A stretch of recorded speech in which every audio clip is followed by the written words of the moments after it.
Welcome to Scorched Earth and a general reading for the sign of Pisces, Sun, Moon or Ascendant for the last 2 weeks of January. I hope you are well. If you celebrated Christmas, I hope that you enjoyed it. I think we've been doing these videos for long enough now that you don't need me to explain what's going on. So we're going to go straight into it. I'm using the Lost Forest for you today. Let's get 3 cards for Pisces current energy, please.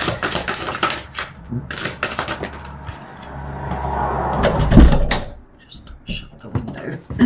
So we have the Lover's card and the Queen of Earth, which is the Queen of Pentacles in a standard deck.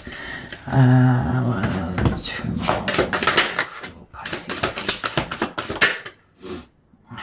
Temperance card has flipped there, but I'm not going to take it. It's really interesting. When I was doing the meditation before I started your reading, there was one word that came through really strong, and it was a reset. Like the period that we've just been in, you know, whether or not you celebrated the Christmas period, has performed somewhat of a reset for you. I'm going to shuffle it back in because it didn't jump. It just flipped out. 2 cards. Okay, there we go. So we have the Devil card and the 10 of Cups to accompany here. So we've got 4 cards rather than 3, which is fine. We have the 8 of Pentacles and the Hanged Man at the bottom of the deck here. The 8 of Pentacles is a card that talks about working at something to achieve mastery, you know. But the Hanged Man suggests to me that there's been a change of perspective for you. I mean, obviously it's your card, and there's your energy is stamping on this reading, you know, really quite hard, which is nice to see. But the perspective change is important, and I feel like it's because you've had the space to be able to do it. And I feel like there's a rededication. There's a lot of rewords coming up for you here. There's a rededication to your art, to your craft, whatever that might be. You know, whatever it is that you put a lot of effort into, here it is. You're looking at different ways of doing things, or perhaps the way that you're approaching things isn't different, it's just energized. Yeah, I think so. Because what we've got down here, I mean, on first glance we might go, oh no, the devil is in here, that's an awful thing, except that, well, we'll get to that in a second actually.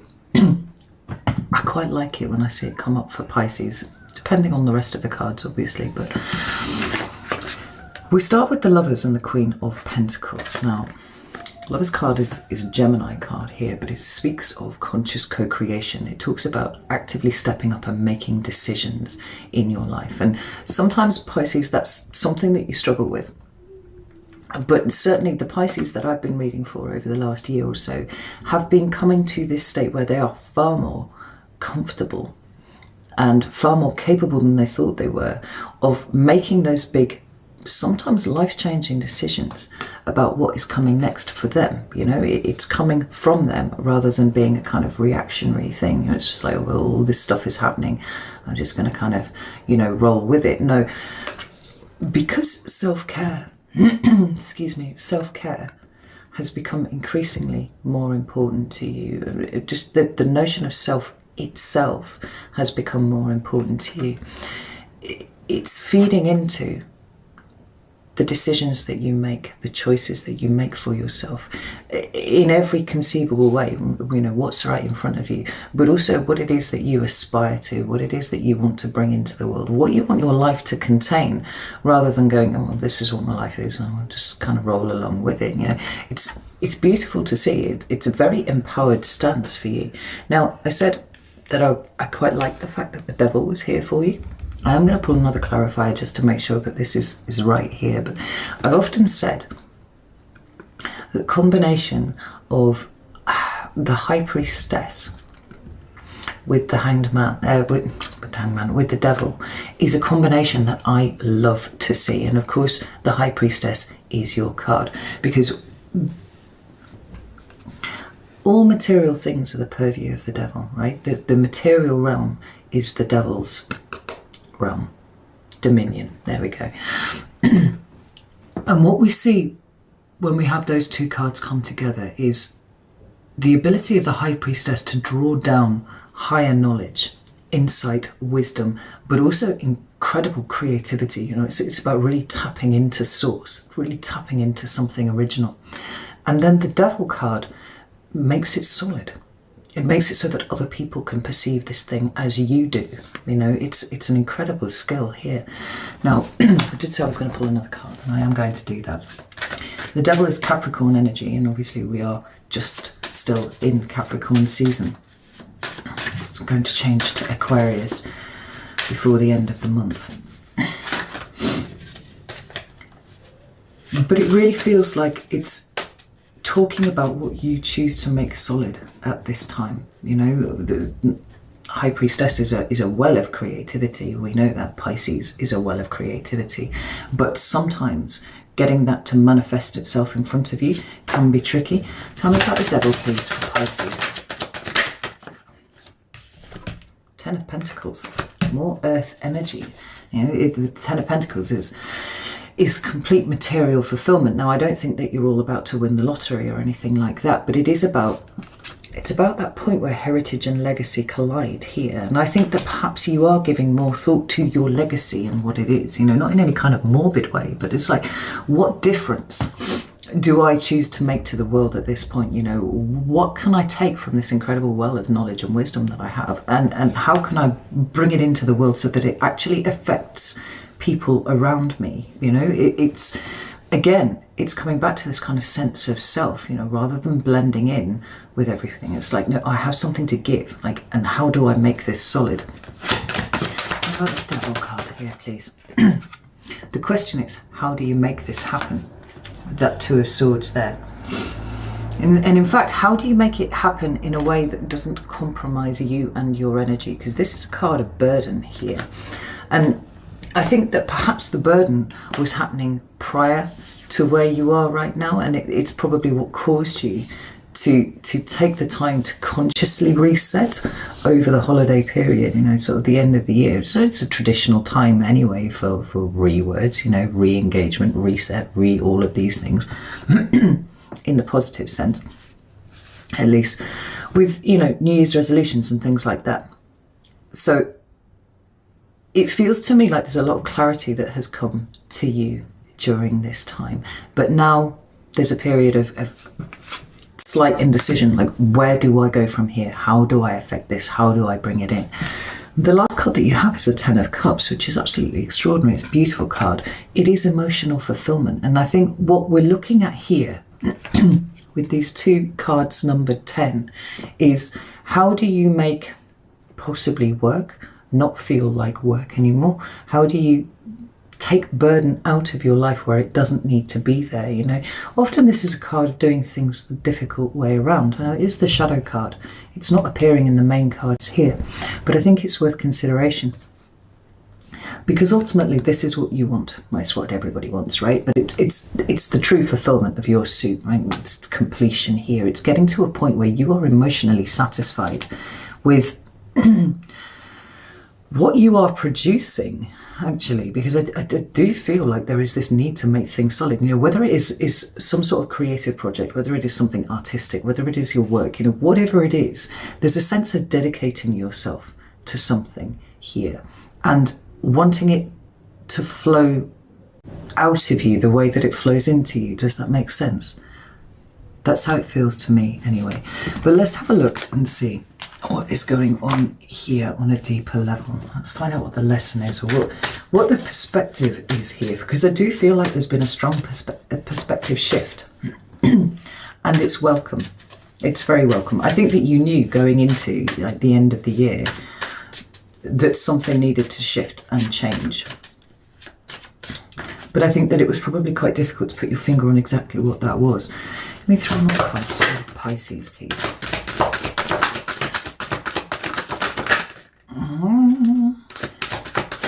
There we go. So we've got the Eight of Wands, we have the Four of Cups.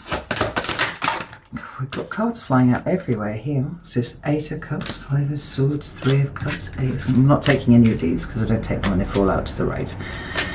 They must jump to the left or nothing at all. Can I have one more card for Pisces, please? there's a lot of energy here. There we go. 5 of Cups. Right. With the 6 of Swords that's fallen out to the side here. And the Ace of Pentacles. Yeah, I think that there has been something actually quite profound shifting with you here, Pisces. And continuing to do so.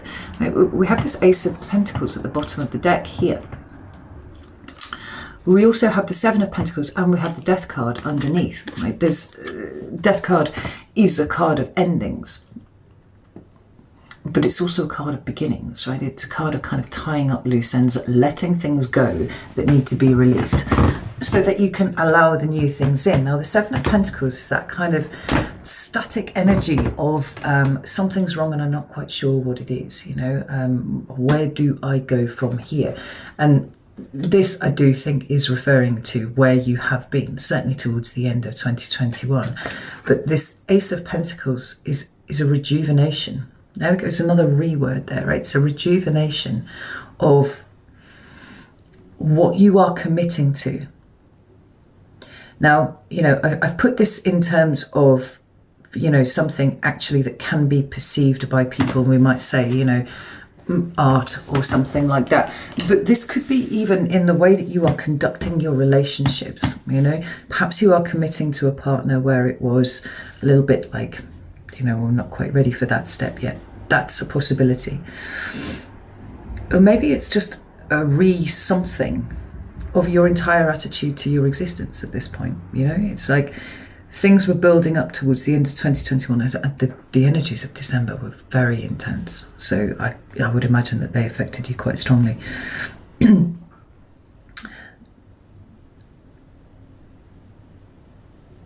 Where was I going with that? Holy shit. I just absolutely zoned out for a second there. Yes. And so whether or not you have a relationship, it's about the way that you choose to commit to relationships moving forwards, not just romantic relationships, but, you know, relationships with friends and family. You know, there seems to have been a sifting that has occurred because you took time for yourself. And there's a clarity that's come with it. And there seems to be something that really is spilling out of you now. It feels like it's spilling out here because we've got this Eight of Wands, a card that is often given to mean communication, but the way I see it is more like momentum. Okay? Now there is an opportunity for you to start building momentum, but in the right way, in your direction, rather than feeling rather overwhelmed by circumstances. Because we've got the 4 and the 5 here, and if you haven't seen this deck before, actually all of the minor arcana fit together to make a picture in each suit, which is really rather beautiful, right? So we've got the 4, and then we've got the 5. Now the 5 is about focusing on things that we have lost, and the 4 here always feels to me a little bit like a feeling of taking something for granted, or feeling like one is being taken for granted. That it's that kind of powerlessness where you just go, you know, about everything, but then leading to a sense of loss here. What has happened for you recently is with this reset, with this re-engagement, with this, you know, all the things,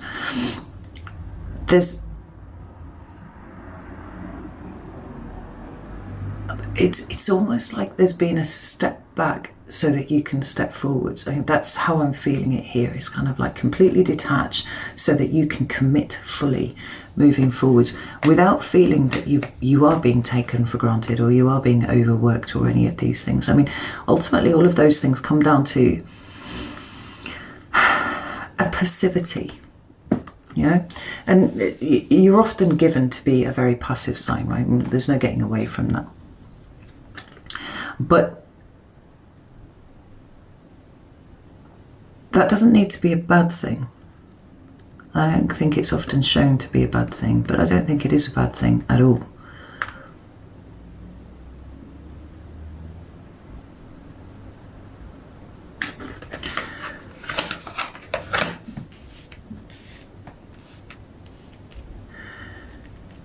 Particularly not when it's shown you something. Now, you know, the card that dropped out here was the 6 of Swords. There is a decision to leave behind that kind of thinking that is, it feels, being confirmed with every step that you take forwards into 2022.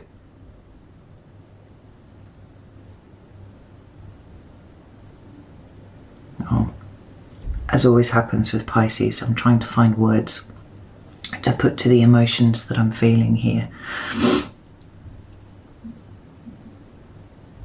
There's something very strong here. There's an iron core that you've been building up, Pisces. And I feel like you're letting it out in little bits, like little bubbles just coming out from that shell there on the card. Just letting them bubble to the surface. Because you're observing. I feel like you've been observing yourself quite a lot. And as my Chaos Magician friend says, observation is processing, and the act of allowing these things to bubble to the surface has shown you that in some places there is a feeling of powerlessness. And that tends to leak out in maybe in passive aggression or something like that, right? But I see you kind of pulling away from that kind of response. And it may not be, completely life-wide at this point. You may not be applying it to every single aspect of your life, but in lots of little ways. You're taking lots of little steps. And it's really quite discreet. This is fascinating, Pisces. But the point is, with that, you're not rushing anything. You're allowing the momentum to build as it should. In the correct way, building a foundation for yourself moving forwards. And some of this involves leaving a lot of stuff behind. And a lot of that is your stuff, Pisces. But there might be people, there might be the odd relationship that are involved in that. But there's certainly a sense that you have a clearer idea of your own boundaries, where there were none before. And it's about the very careful, committed implementation of boundaries, of plans, of manifestation of desires that is going on here. This is extraordinary. I love this.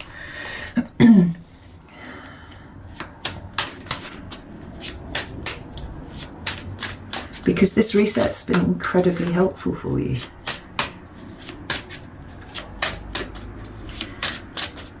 I'm not sure how much other people around you have noticed quite how profound the shift in your thinking has been of late, Pisces. I don't think that you're necessarily sharing that information with people. Oh, I love this. It's the Hanged Man again, but this time in the reverse, which I actually quite like for you. We've got the Three of Wands here. And we've got the Ten of Swords. But we've got it with the Nine of Swords in reverse. Look at this. There, right? It's just another one of those consecutive cards. Look what we've got going on. It's the 9 and the 10, except the 9 came out for you in reverse. I love this very much because we've also got the Fool at the bottom of the deck. So the Hanged Man is a card of ultimate passivity, right? It is the most passive card in the tarot. No doubt about that whatsoever. And it is your card. It's the Pisces card. But it's also a card of submission, sometimes sacrifice, but a submission to a different way of thinking about things, right? And so whilst it indicates stasis when it's this way around, when it comes out like this, it's like you've worked out exactly what you needed to know from this period that you have just been in. It's almost like it's a tiny cycle, but it was the missing piece for the completion of a bigger cycle moving forwards. And it indicates, just like I said there, it indicates movement, going from static to moving in some sort of direction. And we've got the Three of Wands, which is also a card of movement. I always think this is a low-level card of manifestation, this one, because it's about the actions that you take to bring something into existence, right? We've got the Two of Wands, which is that very internal and quite static card, because you're at a crossroads, and it's about, you know, working out which of the routes you are going to take for yourself. Yeah, what are the consequences of going one way over another? And once you have decided which way you are going to go, then the Three of Wands comes into play, and you actually start taking those steps. What we've got here is, you know, even if you think you've been incredibly lazy over the Christmas period, right, the end of 2021 coming into 2022, I don't think that you have been at all. I think there's actually been an extraordinary amount of stuff going on underneath the surface. And what is going to be coming forwards in this next 2 weeks are ways in which you can start truly implementing this different kind of mindset, this different perspective that you have on all the situations, because you are starting a new cycle there. That's the Aries card of the Fool. We've got the King of Swords sat behind it as well, also talking about making decisions, making judgments on things, but perhaps having your mind catching up with where your heart is at this point, you know, that internal, you know, emotional wisdom, spiritual wisdom that we always associate with the Hanged Man and the High Priestess, now kind of hitting up here and showing itself in the way that you start driving forwards, because I do sense that there is a lot of movement here. And I think by the time we hit Pisces season and you know, your birthday comes around, I think that you're going to be in full flight. I'm not sure that's what I want to say there, because it sounds like you're running away from something, and it's not. It feels like that moment you watch a bird, so like a water bird, where it starts thinking about the fact that it's gonna fly in a minute, you know, and it starts pattering along, and then it gets faster and faster, and then it spreads its wings, and then it takes off. Like, it feels like you're in the early process of that. And this is incredible, because the Nine of Swords is about concern, you know, it's about anxiety, it's about being afraid of things. And sometimes with the Nine of Swords, it's about being afraid of things that don't really have any basis in reality. But the fact that it's come up in reverse for you, it feels like there is no fear about what you're doing now. And likely that is because you're taking it one step at a time, you know. There's no fear associated here with this.